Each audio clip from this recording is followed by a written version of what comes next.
와 함께 또한 사제의 영과 함께 마테오가 전한 거룩한 복음입니다. 주님 영광 받으소서. 그때 예수님께서는 성령의 인도로 광야에 나가시어 악마에게 유혹을 받으셨다. 그분께서는 40일을 밤낮으로 단식하신 뒤라 시장하셨다. 그런데 유혹자가 그분께 다가와 당신이 하느님의 아들이라면 이 돌들에게 빵이 되라고 해보시오 하고 말하였다. 예수님께서 대답하셨다. 성경에 기록되어 있다. 사람은 빵만으로 살지 않고 하느님의 입에서 나오는 모든 말씀으로 산다. 그러자 악마는 예수님을 데리고 거룩한 도성으로 가서 성전 꼭대기에 세운 다음 그분께 말하였다. 당신이 하느님의 아들이라면 밑으로 몸을 던져 보시오. 성경에 이렇게 기록되어 있지 않소? 그분께서는 너를 위해 당신 천사들에게 명령하시리라. 행여 너의 발이 돌에 차일세라. 그들이 손으로 너를 받쳐주리라. 예수님께서는 그에게 이르셨다. 성경에 이렇게도 기록되어 있다. 주 너의 하느님을 시험하지 마라. 악마는 다시 그분을 매우 높은 산으로 데리고 가서 세상의 모든 나라와 그 영광을 보여주며 당신이 땅에 엎드려 나에게 경배하면 저 모든 것을 당신에게 주겠소 하고 말하였다. 그때 예수님께서 그에게 말씀하셨다. 사탄아 물러가라. 성경에 기록되어 있다. 주 너의 하느님께 경배하고 그분만을 섬겨라. 그러자 악마는 그분을 떠나가고 천사들이 다가와 그분의 시중을 들었다. 주님의 말씀입니다. 그리스도님 찬미합니다. 찬미 예수님. 예수님.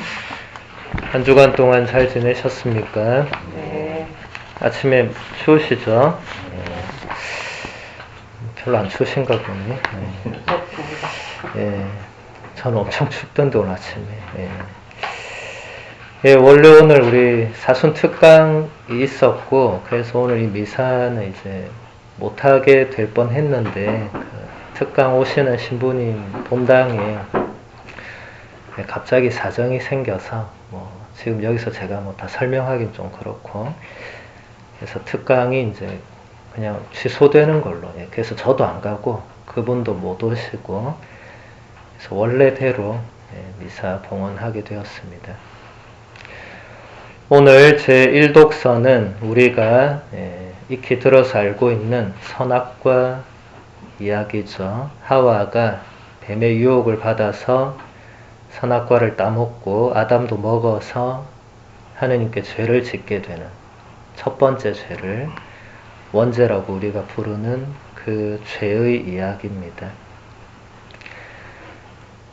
그런데 이 이야기는 단순하게 누군가가 만들어낸 전설과 같은 그런 이야기가 아니라 우리 인간의 마음에, 우리 인간 세상에 어떻게 죄와 죽음이 들어오게 되었는가를 오랫동안 생각하고 고민해온 이스라엘 사람들이 자신들의 신앙을 바탕으로 구성한 하나의 신학적인 이야기입니다.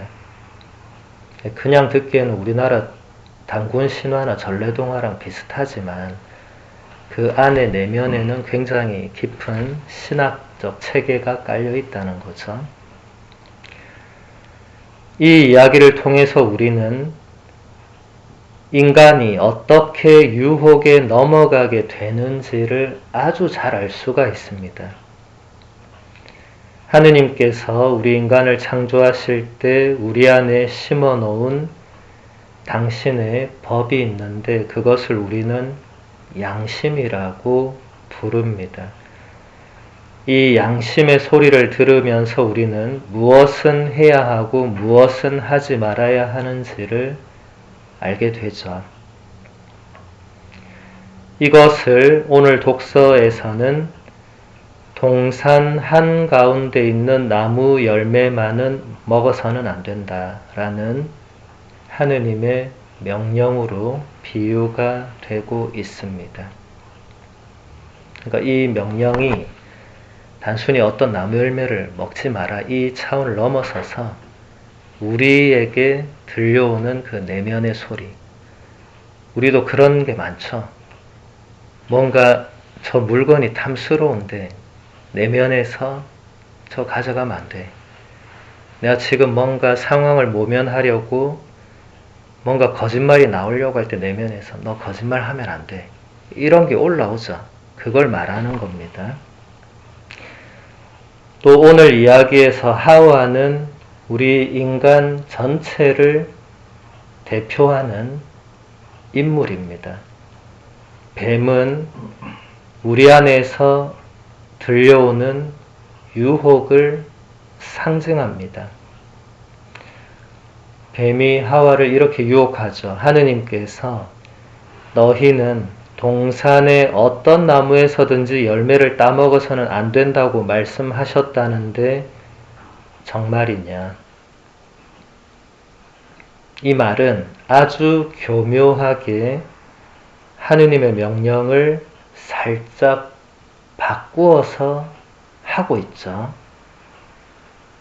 하느님은 동산의 모든 나무 열매를 먹어도 되는데 동산 한가운데 있는 나무 열매만 먹지 말라고 하셨는데 뱀은 동산의 어떤 나무에서든지 열매를 따먹어서는 안 된다라고 바꾸어 버림으로써 하와의 내면에 하느님께 대한 불순종을 불러일으키고 있습니다. 이게 자세히 들어보면 우리말도 아 다르고 어 다르다고 이 하나 달라지면 우리 내면에서 오는 반응이 확 달라져요. 그런 걸 우리가 많이 경험을 합니다. 이 유혹에 대한 하와의 대답에서 우리는 인간이 어떻게 유혹에 넘어가게 되는지를 잘 볼 수 있습니다. 하와가 이렇게 대답하죠. 우리는 동산에 있는 나무 열매를 먹어도 된다. 그러나 동산 한가운데 있는 나무 열매만은 너희가 죽지 않으려거든 먹지도 만지지도 마라 하고 하느님께서 말씀하셨다. 하와가 두 문장으로 대답을 했어요. 첫 번째 대답은 유혹에 넘어가지 않는 의지가 담겨 있습니다. 동산에 있는 나무 열매를 먹어도 된다고 사실대로 말을 했죠. 이 첫 번째 대답은 거짓이 없습니다. 그런데 두 번째 대답은 거짓이 들어가 있죠. 하느님은 동산 한가운데 있는 나무 열매를 먹으면 너희가 죽을 것이다 라고 하셨는데 그것을 먹지도 만지지도 마라. 이 갑자기 튀어나왔죠. 만지지 말라는 건 없었어요. 그런데 하와가 대답했어요. 어디서 나왔어요 이게? 없던 게 생긴 거죠. 거짓이 들어갑니다. 유혹에 넘어가는 아주 섬세한 과정입니다. 하와가 이렇게 거짓말을 한 것은 뱀이 동산의 어떤 나무에서든지 열매를 따먹어서도 안 된다고 했다는데 여기서 시작이 되는 겁니다. 뱀의 이 유혹은 하와로 하여금 하느님을 억압자, 감시자처럼 느끼도록 만들어서 하와 안에 반항과 불순종의 마음을 불러일으킵니다. 이것이 하와의 대답 안에 그대로 담겨 있습니다. 하와가 했던 거짓말은 하느님을 먹지도 만지지도 말라고 하는 그런 감시자, 억압자 하느님으로 만들어 버리죠. 하와의 이 거짓말을 들은 뱀은 이제 완전히 원래 하고자 했던 유혹을 던집니다. 너희는 결코 죽지 않는다.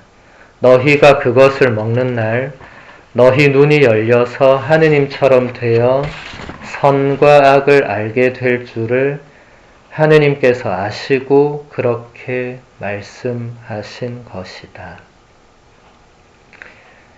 뱀의 이 말을 듣고 이제 유혹에 완전히 넘어간 하와가 그 나무 열매를 쳐다보니까 먹고 싶은 마음이 들 뿐만 아니라 슬기롭게 해줄 것처럼 탐스러워 보입니다. 유혹에 넘어가고 나서 어떻게 인간이 달라지는가를 보여주죠. 그래서 하와는 그 열매를 따먹게 되고 남편 아담에게 건네줘서 아담도 먹게 됩니다. 사실 아담은 유혹을 받지도 않았습니다. 그런데 이 세상에 아내를 이기는 남편이 없다고 하와가 주자마자 아담은 하느님의 명령을 생각하지도 않고 그냥 받아 먹습니다.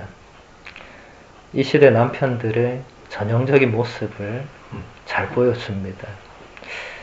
하느님의 명령보다 하와가 바가지를 긁는 게 더 무서워서 그러지 않았을까. 오늘 독서의 이야기는 이처럼 인간 존재가 어떻게 유혹에 넘어가는가를 말해주기 위한 하나의 상징적인 이야기라고 할 수 있습니다. 동시에 이 이야기는 아주 치밀하고 섬세하게 유혹의 과정이 어떻게 우리 인간 안에서 전개되어 나가는지도 잘 보여주고 있습니다. 우리 자신을 하와에 대입시켜 보면 잘 알 수 있습니다. 우리도 살아가면서 하느님이 주신 법과 계명에 따라서 지켜야 할 것이 무엇인지 사실은 잘 알고 있습니다. 그런데 어떤 순간에 유혹을 받게 됩니다. 유혹의 소리는 우리 내면에서 아주 은근하고 교묘하게 우리가 하지 말아야 할 것을 해도 되는 것처럼 말합니다. 그러면 우리는 그 소리를 듣고 처음에는 안 하는데 몇 번 더 들려오면 은근히 우리 자신을 정당화시켜 버립니다. 하와가 했던 것과 거의 똑같이 합니다. 어떤 상황을 살짝 거짓으로 만들어 버리거나 아니면 나만 그런 것도 아니니까 어쩔 수가 없다 라고 하면서 나 자신을 정당화시킨 다음에 유혹대로 움직입니다. 그렇게 해서 우리는 하느님께 죄를 짓게 됩니다. 사실 우리는 너무나도 나약한 존재이기 때문에 하느님을 잘 믿고 따라가다가도 단 한 번의 유혹에 걸려 넘어지고 마는 경우가 발생합니다. 똑같은 잘못을 반복적으로 저지르거나 고해성사를 드리고 나서 돌아서서 그 죄를 또 짓기도 합니다. 그러면서 우리는 자기 스스로를 용서받을 수 없는 죄인이라고 단정해 버리고 하느님과 멀어져 갑니다. 이것이야말로 악의 세력이 너무나 기뻐할 일이 되겠죠. 우리와 하느님과의 관계를 멀어지게 만드는 것이 사탄이 던지는 유혹의 가장 큰 목적이기 때문입니다. 나약하고 힘이 없는 우리 인간이 어떻게 유혹에 이길 수 있는지를 오늘 복음에서 예수님께서 또 잘 보여주고 계십니다. 예수님도 우리와 똑같은 인간이셨습니다. 그래서 40일을 굶으시고 나면 인간이 배가 안 고플 수가 없겠죠. 그때 사탄이 유혹해 옵니다. 당신이 하느님의 아들이라면 이 돌들에게 빵이 되라고 해 보시오. 이 유혹에 대한 예수님의 대답에 주목해 봅시다. 예수님은 이렇게 대답하십니다. 성경에 기록되어 있다. 사람은 빵만으로 살지 않고 하느님의 입에서 나오는 모든 말씀으로 산다. 예수님은 하느님의 아드님이셨는데 하느님의 아드님의 그 힘으로 유혹을 물리치지 않았고 성경의 말씀으로 유혹을 물리치십니다. 두 번째, 세 번째 계속 이어지는 유혹들도 마찬가지로 성경 말씀으로 유혹을 이겨내시죠. 이것으로 우리가 유혹에 어떻게 대처를 해야 되는가를 분명하게 배울 수 있습니다. 그 어떤 유혹도 하느님의 말씀 앞에서는 힘이 없습니다. 하느님의 말씀은 살아있고 참되며 진리 자체이기 때문에 그 어떤 거짓도 하느님 말씀 앞에서는 계속 있을 수가 없는 거죠. 우리가 인간이기 때문에 어쩔 수 없이 받게 되는 수많은 유혹들을 물리칠 수 있는 유일한 길은 나의 힘을 기르는 게 아니라 하느님의 말씀을 듣고 그 말씀을 가슴속에 품고 살면서 유혹이 찾아올 때마다 내 힘이 아니라 하느님 말씀을 떠올리면서 그 말씀으로 유혹에 대항하고 행동하는 것입니다. 아마 여러분들 중에는 내가 힘을 길러야겠다. 죄가 반복되면 내가 이거 반복 안 하도록 내가 힘을 길러야겠다. 그거 안 돼요, 그거. 힘을 아무리 길러도 유혹자는 우리보다 더 교묘합니다. 내가 열심히 힘 기르잖아요. 또 다르게 딱 유혹해요. 그럼 또 예상 못한 유혹에 또 넘어지고 여러분 우리 자신을 너무 믿으면 안 됩니다. 나 자신을 너무 신뢰하면 안 돼요. 나는 잘 나가다가도 언제 넘어질지 모른다는 그걸 생각을 해야지 내가 이 정도로 열심히 했는데 안 넘어지겠지. 그 순간 넘어집니다. 그 순간. 그것은 우리의 문제라기보다는 그 유혹자라는 게 그토록 치밀합니다. 우리가 열심히 할 땐 또 가만 놔둬요. 그래, 자, 어떻게 하나 보자. 가만 놔두고, 이제 어느 정도 열심히 해서 이만하면 됐다. 이 순간이 옵니다. 그때 탁 들어오거든요. 그럼 그때 탁 들어오면 또 어쩔 수가 없어요. 그래서 예수님이 보여주신 것은 예수님도 당신의 힘으로 유혹을 물리치지 않습니다. 예수님은 당신 힘으로 한마디만 하면 됐겠죠. 사탄아 물러가라 하면 끝나는 일인데 그렇게 안 하셨다는 거죠. 그렇게 안 하신 이유는 우리에게 뭔가 보여주시고자 하는 게 있었던 거죠. 하느님의 말씀으로. 물론 이것도 쉬운 일은 아니죠. 말씀을 기억을 해야 되겠죠. 예수님은 지금 시편의 말씀을 정확하게 각각에 따라서 대응을 하실 수 있도록 예수님의 시편을 얼마나 어릴 때부터 크실 때까지 30년의 세월 동안 얼마나 많이 읽어보셨겠어요. 시편뿐만 아니라 구약 성경 전체를. 그렇게 해서 그 말씀으로 유혹을 이겨내는 거죠.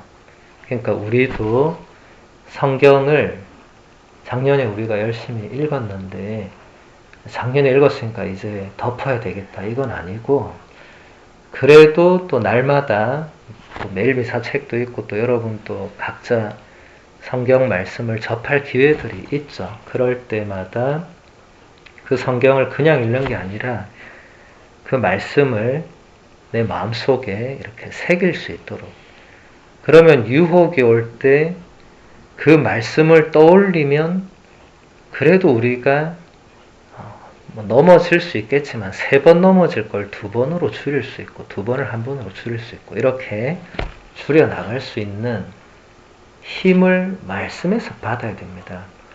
다른 데서 찾으면 전부 다 지게 되어 있습니다. 100% 집니다. 다른 어디서 찾더라도 이길 수 없습니다. 유혹자는 우리보다 훨씬 강합니다. 그걸 기억해야 돼요. 우리는 아무도 강하지 않습니다. 유혹자 앞에서 세상에 강한 사람이 없어요. 다 쓰러집니다. 그래서 하느님의 말씀을 우리가 기억할 수 있도록 읽는 것도 중요하지만 읽고 나서 그 한 말씀이라도 이건 내가 기억을 해야겠다. 그러면 여러분이 기억하고 있는 그 말씀이 유혹의 순간에 떠오를 때가 있어요. 그건 분명히 있습니다. 그러면 이겨낼 수 있습니다. 그냥 단순히 내가 이러면 안 되지, 이러면 안 되지, 그러다 넘어가는 게 아니고 내가 이러면 안 되지가 아니라 말씀을 떠올리면 하느님 저를 붙잡아 주시고 기도로 이어지겠죠. 그렇게 해서 유혹을 우리가 이겨내야 하는, 사실 죽을 때까지 유혹이란 것은 우리에게 올 것입니다. 여러분 패션 오브 크라이스트 영화 보면 예수님 십자가에서 돌아가시는 그 마지막 순간까지 유혹자가 거기 있어요. 마지막까지 유혹을 던졌다는 것을 영화가 상징적으로 보여줍니다. 우리도 마찬가지예요. 여러분 나이 들면 유혹이 안 올 것처럼 생각했죠. 젊을 때. 나이 들어도 유혹은 옵니다. 할아버지 할머니라고 죄 안 짓겠어요. 할아버지 할머니가 죄를 더 많이 짓습니다. 왜냐하면 더 약해지거든요. 본인은. 유혹은 계속 오니까. 그렇게 계속 우리가 비참하게만 살아야 되느냐? 그건 아니라는 거죠. 그래서 성인 성녀들이 보여줬던 모범도 유혹이 오면 항상 말씀으로 대응을 하고 기도를 하고 그렇게 이겨냈다. 오늘 우리가 화답송에서도 하느님 당신께 죄를 지었으니 저를 불쌍히 여겨달라. 다시 이렇게 기도하고 또 일어나고 또 살아가고 그런 게 우리의 죽을 때까지 이어지는 신앙의 여정입니다. 그래서 하느님 말씀을 다시 이렇게 붙들고 살아갈 수 있는, 또 사순 첫 번째 주일에 이런 말씀들을 듣게 되는 것은 사순 시기가 되면 유혹이 더 많이 옵니다. 왜냐하면 특별한 시기가 되면 우리도 특별히 뭔가를 이제 하려고 하거든요. 사순이 되었으니까 내가 좀 뭘 해봐야 되겠다. 바로 유혹이 또 옵니다. 뭐하러 그렇게 하냐. 쟤 봐라. 쟤 아무것도 안 하고 쟤도 아무것도 안 하는데 네가 뭘 잘났다고 사순에 뭐 그렇게 하냐. 이게 한 2번 들으면 사람이 맞네. 쟤도 안 하고 쟤도 안 하는데 내가 뭐하러 사순이라고 뭐하러 이렇게 하지. 안 해요 또. 그럼 또 사순이 그냥 40일이 그냥 물 흐르듯이 아무렇지 않게 흘러가고, 그럼 뭐 부활이 뭐 의미가 있겠어요. 사순을 그냥 아무렇지 않게 보내면 그럼 또 부활도 그냥 지나가고 계속 그런 식으로 되는 거죠. 그 별로 좋지 않겠죠. 그래서 이번 사순은 해마다 똑같다 이렇게 생각하시면 이미 물 건너가는 거고, 정말 이번 사순은 내가 그래도 의미 있게 보내야 되겠다. 적어도 유혹에 덜 넘어가도록 애를 쓰고 내 나름의 사순의 어떤 결심들도 잘 좀 실천하고 좀 그런 또 계획, 결심을 하고 이렇게 시작을 해야 되겠죠. 그럴 때 유혹이 온다는 것을 오늘 독서와 복음이 보여주지만 하느님의 말씀으로 이겨낼 수 있다. 이런 희망을 가지고 이번 사순을 잘 시작하시면 좋겠습니다.